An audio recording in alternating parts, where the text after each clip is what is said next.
Salam alaikum. My name is George. And my wife says, don't smack my lips when I talk.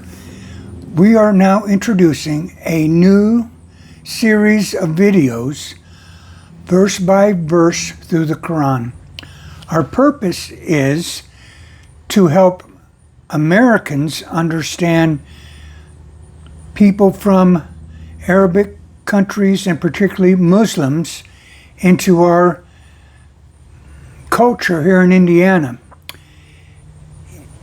And one of the main ways that I believe we can figure out how to be closer to each other, to understand each other better, is through understanding our faith paradigms. So we will be going verse by verse through the Quran, and we will be comparing passages from the Bible, Injil, which is the gospel in Arabic,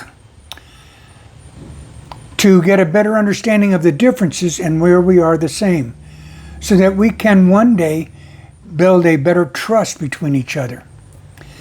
Well, we're going to start today is not with Surah number 1, chapter 1. We're going to start Surah 0. What is the etiquette? What is the proper behavior in how we address and how we handle the Quran? We're starting with the wudu, which is about ablution or ritual cleaning. The official rules for handling the Holy Quran is a ritual cleaning. Our hands, our feet, even our mouth, if we're going to speak the words of God as presented in the scriptures of Muslims, the Quran. The using the right hand to hold, to carry, and to pass the Quran from person to person, even to turn the pages. You should not be using the left hand.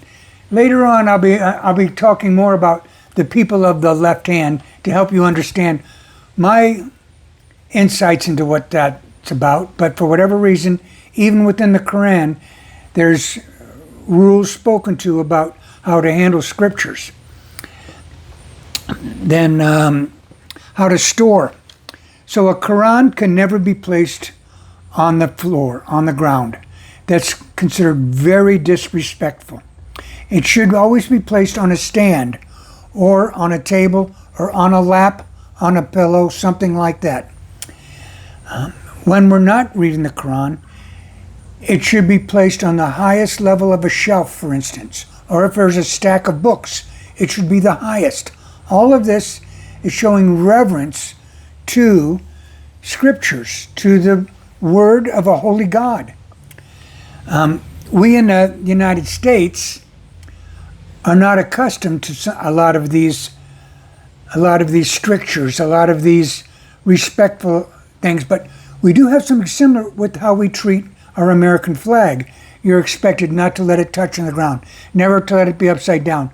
No other flags can be flown higher than the United States when you're in a United States land. So we understand respect for the icons of our institutions.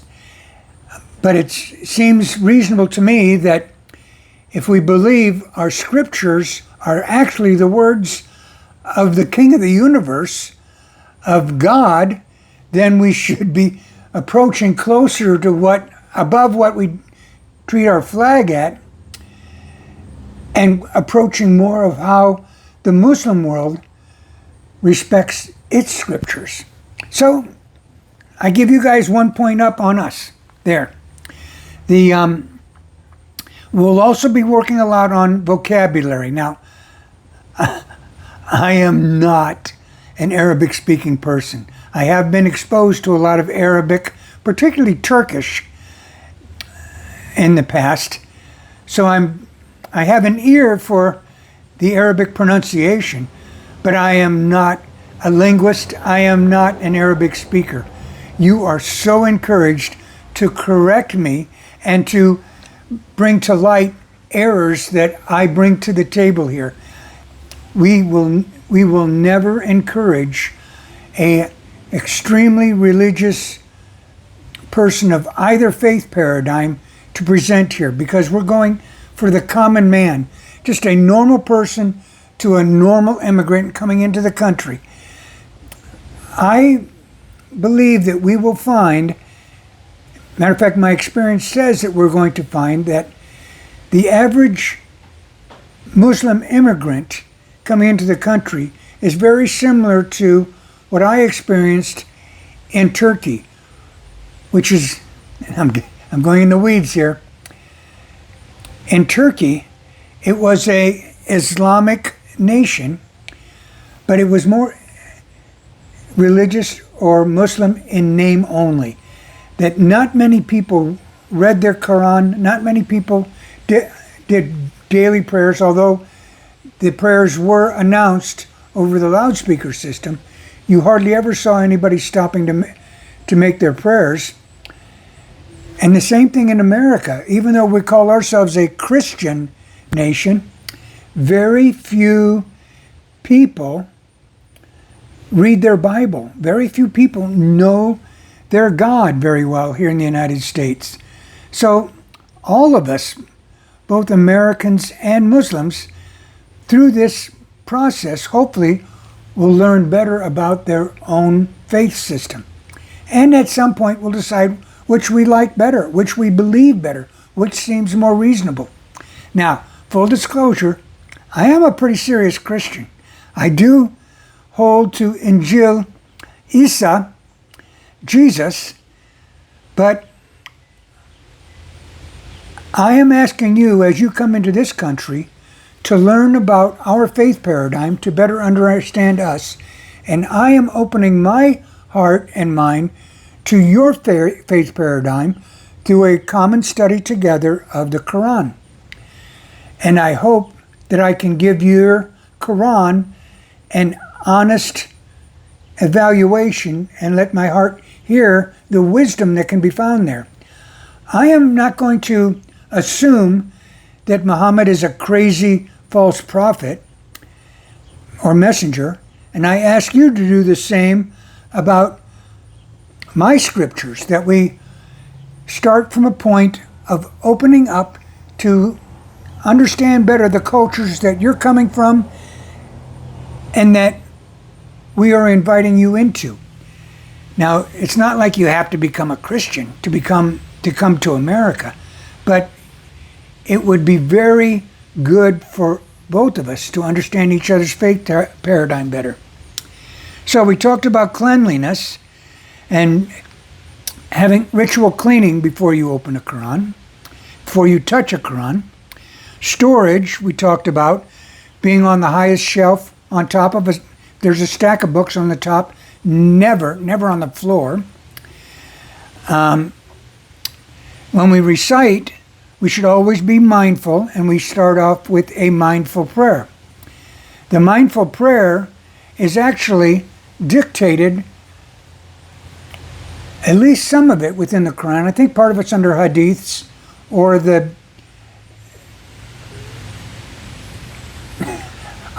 for other reasons, rules. But we know that the Bismillah, which is in English, in the name of Allah, the most gracious, the most merciful. I will attempt to do that in Arabic. Bismillahir Rahmanir Rahim. So, you guys correct me if I'm wrong. There's another prayer, I forget where it's at, but that should be prayed each time someone's going to study the Quran or read the Quran. It should be read slowly and carefully to speak very clearly for the hearer to hear. And also with respect. The other people in the room or in the hearing of the recitation should be quiet, should be respectful, shouldn't be laughing, shouldn't be kidding around. And then finally, to retire a Quran, as we said, you store it on a bookshelf, the highest point on the bookshelf. But to actually be done with it, very similar to the American flag. The proper way to retire an American flag is to burn it and then to bury the ashes. In the same way with the Quran, to be respectful, you can bury it in clean earth or burn it and then place the ashes in earth. Now, I'm just giving a short version of that, but the problem comes for us as we approach each other, particularly as an American approaching someone of the Muslim faith. We need to clarify what they consider to be respectful.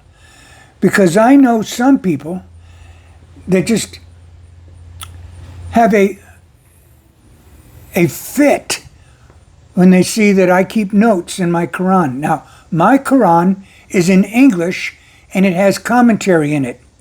If you look up, I forget where it's at, but I will link a list of haram and halal rules for the Quran and the references of where they come from. Where was I going with that? That'll help? I'm sorry. I think the appropriate handling of the scriptures was part of that. Okay. So we are trying to develop the better question. It's not being so knowledgeable and always telling other people what is and what isn't about their own faith. So, for instance, about these rules of being respectful to the Quran, whatever I've just recited to you, and whatever you check on the link that's in the description below,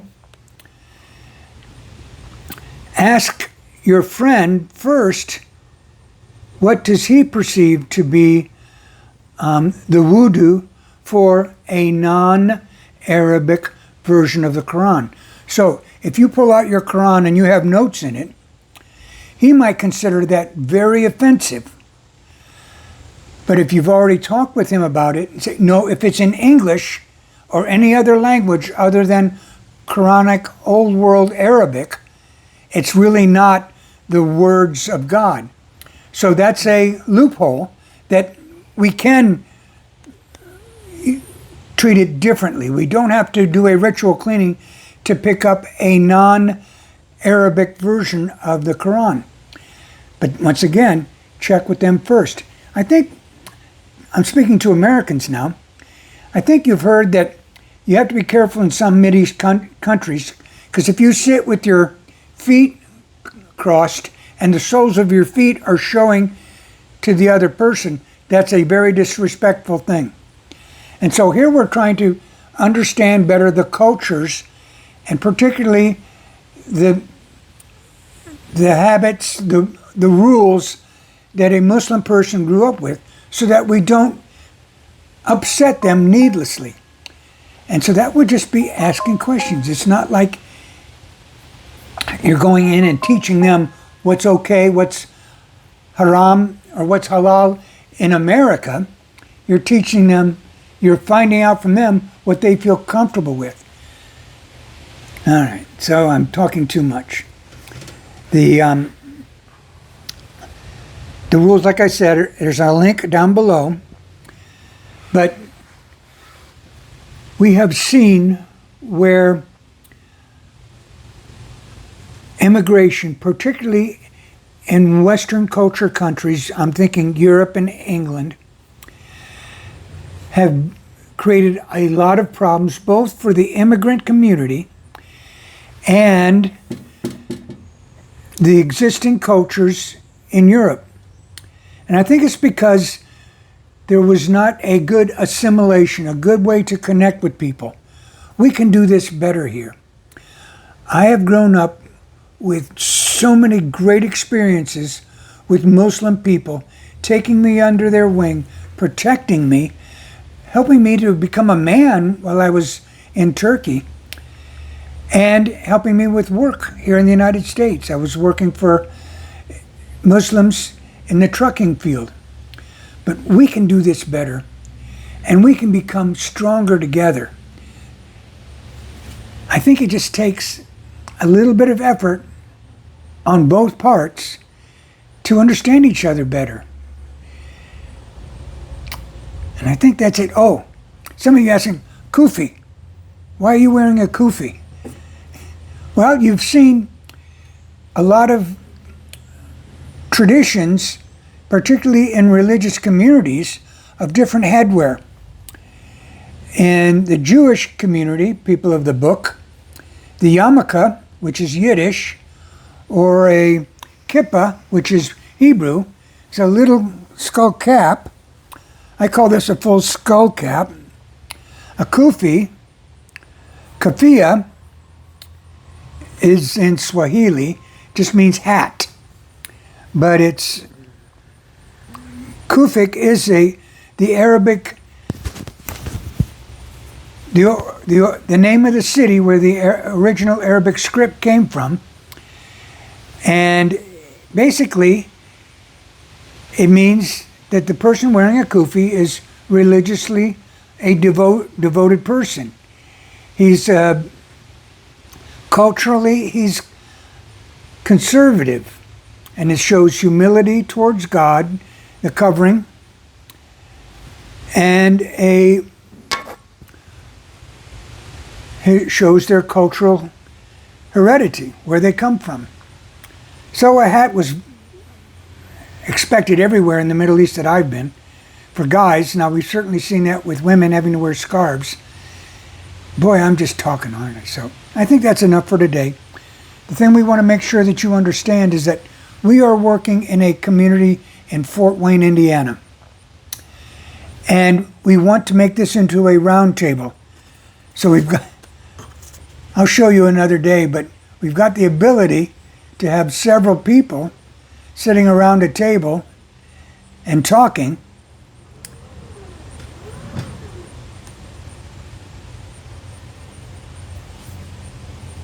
But we're inviting other people to come and join in this conversation.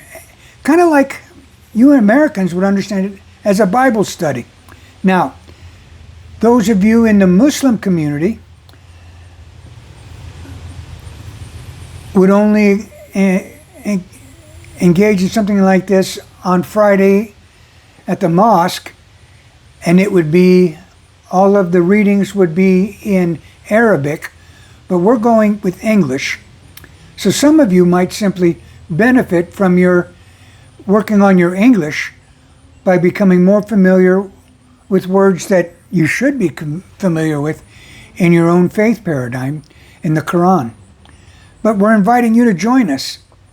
So please comment. The only way we're going to get better, this isn't just an experiment. We're just trying something out to try to reach into the immigrant community.